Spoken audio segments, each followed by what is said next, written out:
Hey everyone. Well, I am home in New Mexico, home sweet home.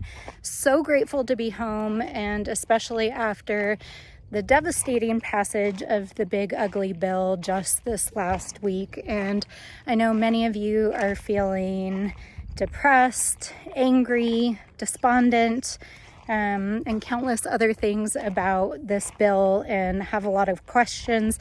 And so I want to take the opportunity this week while we're home to really break down the bill, to talk about what's in it, what's out. I want to do some myth busting of the egregious lies and spin that the White House and our GOP colleagues are putting on it in the spin cycle right now.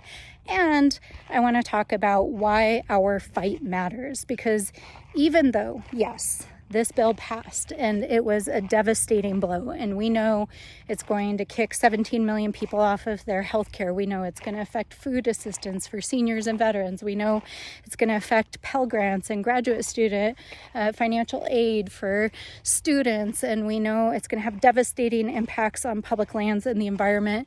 There are still some big wins, and I think it's important, especially during these times, to take stock of and to celebrate those wins, because, well, one, we've got to, but also because it's important to understand that our fight still matters, and that when we fight, when we speak up, when we have our voices heard, we can create the change that we want to see. So let's start out with some of the big battles that we won. First, I want to talk about public lands. Many of you, millions of you, called your senators and your House members.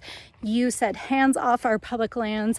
And I am so proud to say that we won that battle. That language, stripping public lands out of public hands, was taken out of the bill, defeated on a bipartisan basis. It's gone. It's out of there. We won that battle. And that only happened because of the work that all of you did to make sure that it came out of the bill.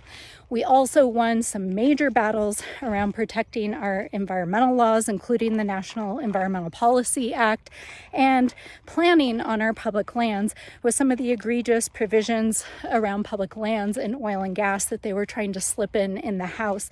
And due to the exceptional work of some of our colleagues, especially in the Senate Energy and Natural Resources Committee, they're gone.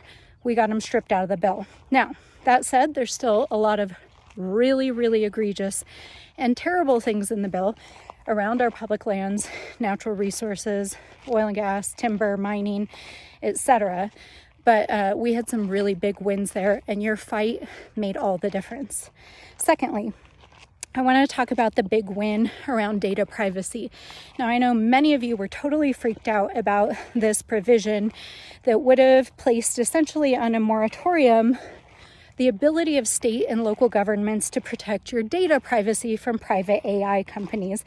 And we don't even know where this provision came from, except for that it was slipped in the House. And I am so proud to say we defeated it on a bipartisan basis in a Senate amendment that was carried by my former boss, Senator Maria Cantwell, and it was defeated 99-1 in the Senate. So that's another huge win that happened because all of you made your calls and had your voices heard. We also succeeded in getting some damaging healthcare provisions taken out. Of course, overall, the bill is absolutely devastating for healthcare across the board, including Medicaid, Medicare, and the Affordable Care Act. But we did get some damaging healthcare pieces taken out, and including around reproductive care.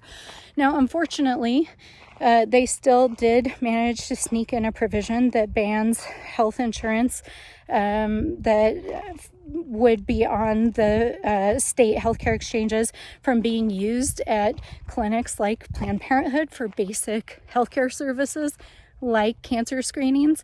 And so that's a huge loss, especially after the devastating blow, again, by the Supreme Court just 2 weeks ago.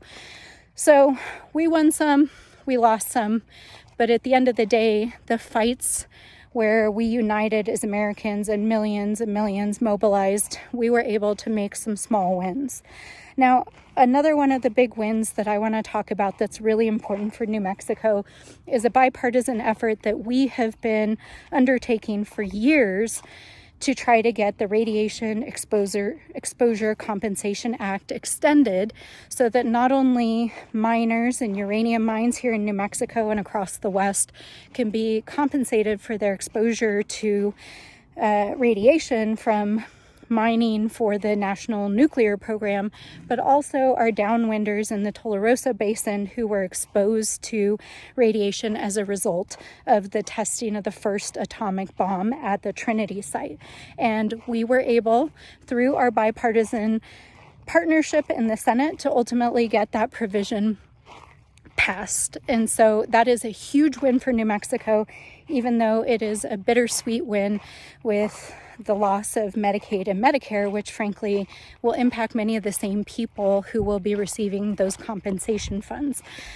We also are grateful that we were ultimately able to get some of the 2017 tax incentives that were already in place to help families re-upped. That includes things like the child tax credit, of course, income supports and tax refunds for seniors and things like that were included in the bill. All of those things are good. We also support the effort to try to address supplemental income. The problem is that most of that that benefits working people, it sunsets in a year or two. And unfortunately, they basically made all of the provisions that help working and middle class families go away in a year or two, while corporations and the ultra wealthy get permanent tax breaks forevermore. How is that fair? They also were able to get some provisions included that we've been working on for years on a bipartisan basis to address quality of life issues for our active duty military. It's something that we were hugely advocating for in the National Defense Authorization Act last year. If you recall, we got a bipartisan provision passed to increase pay for enlisted members. And this bill included some funding to address quality of life around housing, childcare, and professional licensure for military spouses and other quality of life needs. And so I'm grateful that we were able to get that done because it'll matter a lot, and our military needs it and earned it. So that's another provision that is a bipartisan win. And finally, I don't want to diminish the importance of pieces of the Farm Bill that got stapled to this bill. Now, I do want to remind everyone, Donald Trump is gallivanting all over the place, claiming that he's saving farmers. And let's be clear, he's not saving farmers. He's the one who put into place these crazy tariffs that are actually impacting many farmers across the West right now. And I have a lot of love for our farmers out there, having grown up in the irrigation business, and I know what it's like to work with your hands and know what it's like to struggle. So we needed to get some of that Farm Bill done.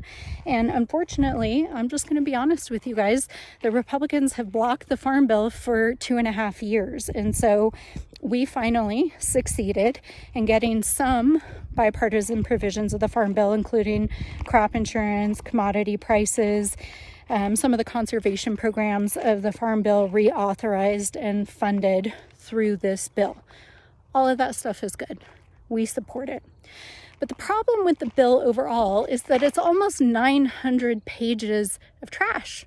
And we're going to talk a lot about this for the next couple of days. And you don't even have to take my word for it, because half the Republicans were calling it that themselves before they got their arms twisted to vote for it.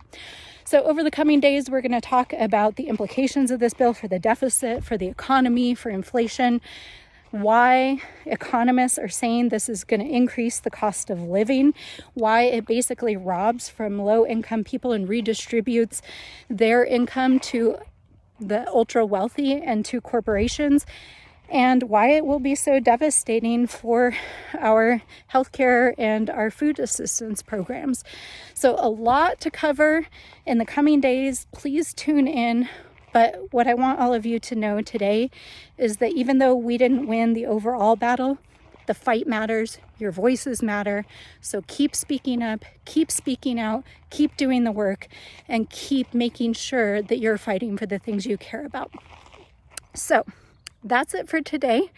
Tune in tomorrow and we'll be talking about the economic implications of this bill and what comes next. So I'll see you all later.